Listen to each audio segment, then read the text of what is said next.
తెలంగాణలో తెలంగాణలో భారీగా మున్సిపల్ కమిషనర్ల బదిలీలు.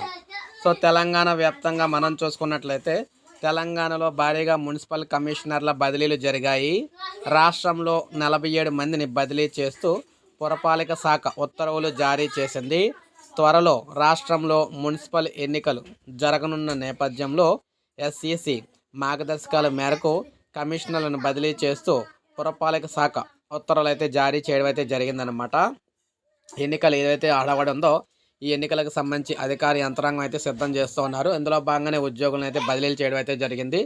సో ఇది మనకి తాజా సమాచారం. ఇప్పుడే మనకు అప్డేట్ అయితే వచ్చింది. ఒక లైక్ చేయండి, సబ్స్క్రైబ్ చేసుకోకపోతే మన ఛానల్ సబ్స్క్రైబ్ చేసుకొని ఫాలో అవుతారండి. ఇలాగ లేటెస్ట్ అప్డేట్స్ అందిస్తూ ఉంటాను మీకు. ఎందుకంటే ఉద్యోగులకు సంబంధించి రాష్ట్ర వ్యాప్తంగా మనకి తెలంగాణ వ్యాప్తంగా ఉద్యోగులకు సంబంధించి ఉన్న ప్రతి చిన్న అప్డేట్ కూడా మీకు మన ఛానల్ ద్వారా అందించడం అయితే జరుగుతూ ఉంటుందన్నమాట. అందులో భాగంగానే మనకి ఈరోజు రాష్ట్ర ప్రభుత్వం జారీ చేసిన ఉత్తర్వులు జీవో ఏదైతే ఉందో అదైతే విడుదలైతే అవడం అయితే జరిగింది.